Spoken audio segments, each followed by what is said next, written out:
Romantasy is a booming genre that has really taken off in publishing recently. For a long time, it's been mainly like fantasy book with a romance subplot, but now books with where the romance is first and the fantasy comes second has really taken over the publishing industry. Some people love it and some people absolutely hate it, and I kind of understand both sides. I don't love every romantasy I read, but I also don't hate them off the bat because I kind of take them for what they are, which is romance books.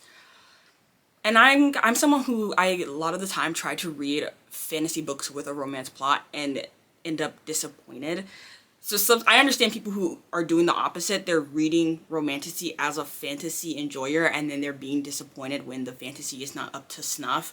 But it's kind of like a 50-50 for me. It really like depends whether, I never know if I'm gonna like a Romantasy book or not when I read it. Anyways, let's get to the smash or pass. We're gonna go over Romantasy's releasing or have already been released in 2025. Smash obviously means I want to read the book or I plan to read the book, and pass means I'm not interested in the book, sorry. I have my trusty laptop here so that I can see all the book covers and even see my little notes about the blurb. First book on the list, Onyx Storm by Rebecca Yarros. Pass. That lady's weird. In a California way, like weird. And I'll put some stuff on the screen, or you can do a Google search and make a decision for yourself, but I was a fourth wing enjoyer. She decided to be weird. I clocked out. On to the next one. Next book is Immortal by Sue Lynn Tan. Smash. I actually read this book as an arc. I have like this like, man, I don't know what this type of like arc is called. I was into this book, and I am biased because I love watching Chinese dramas. I love this type of fantasy. So when I locked in, I was locked in. It was such good romance. This is like what romantasy should be, where like the plot is intriguing. There's magic. There's a lot of systems of politics going on, but the romance is still truly the core, and the romance is actually good. It's not just based on mutual attraction. It's based on something deep, like a deep understanding of each other. Okay, she ate that. She ate. Smash, smash. The Night and the Moth. Pass. The cover, Regina. It's gorgeous, but the blurb, it was not moving me. It wasn't moving me. Nights and Religious Magic Dreams. It's not really moving me, unfortunately. The Starlight Air Smash. I actually have I have this in audiobook format, and I'm reading The Prince of Sorrows right now, so I cannot start another Romantasy, but this one is next. I love Romantasy when somebody's brown. Okay, you put a brown person in there, the likelihood of me reading it is higher. Let me just be very blatant about that. And it just sounds really interesting. Like, I love magic, princess, political. It's same with Immortal. If there's some type of politic element in it, that really gets me hooked, not just magic. I'm in. I want to read it. Smash. The House of Blight. I haven't heard anything about this book. And the cover, sorry, at first glance I thought it was AI. My bad. I don't know what about it is giving AI to me. And then the blurb, one person's a healer. There's a terrible infectious disease going around. None of that called to me. None of it called to me. The Legend of Meneka, a surprising pass.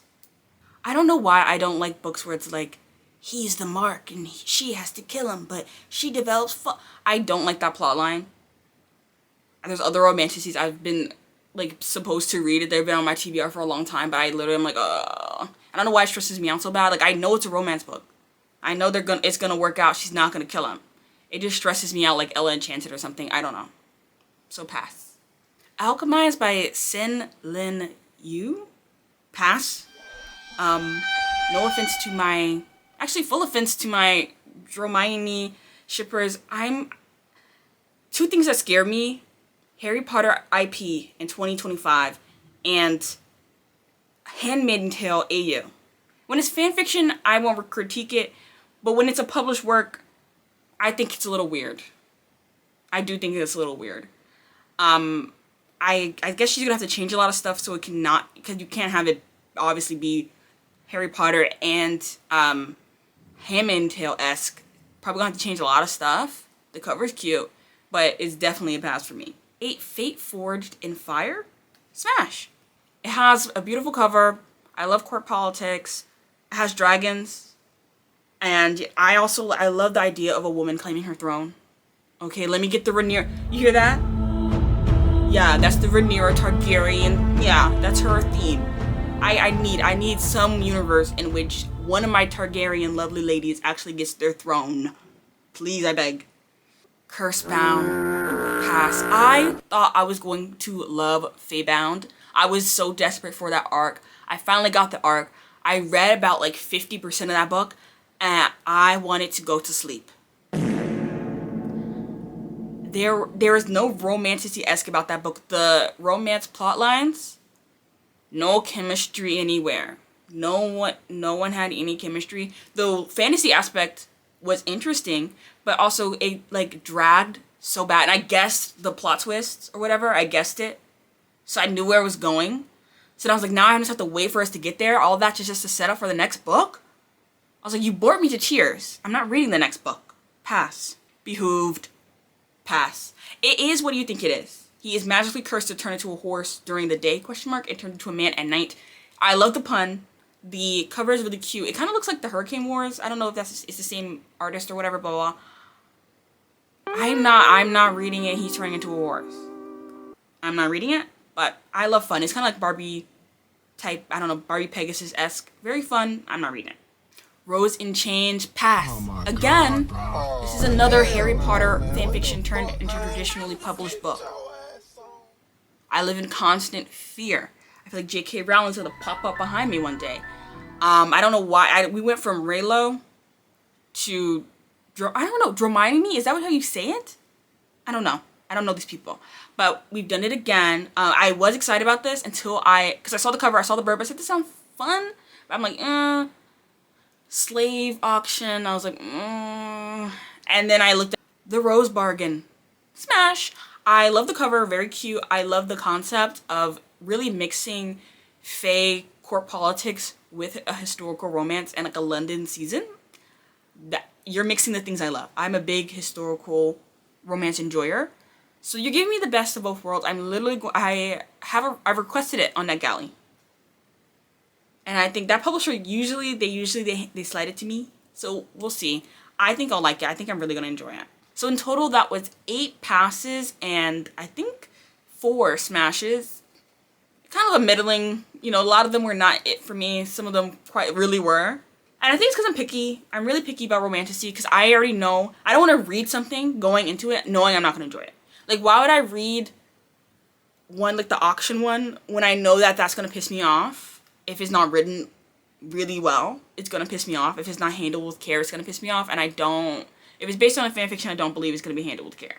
I also did want to add books that were coming out this year that are sequels, especially if I'm planning to read the sequel. And I'll flash some of those up while I flash the books I do own that I'm supposed to read before the sequel comes out. The sequel for When the Moon Hatches is coming out in 2025. I haven't read her. I was supposed to, and the text is tiny. I think I might have to listen to the audiobook because this is how I want my romantasy to be, this thick. No more 300 pages. You need the 500 pages actually. You need the 500 pages. But I don't know if I'm going to be able to finish this by the time the next one comes out.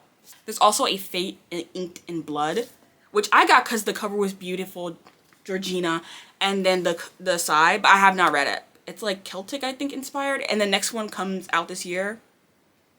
I need to lock the fuck in. I suck. Thank you so much for watching. I think this is going to be my first YouTube video. Thank you for watching. And if you like me and you like my content, please subscribe. There will be more soon.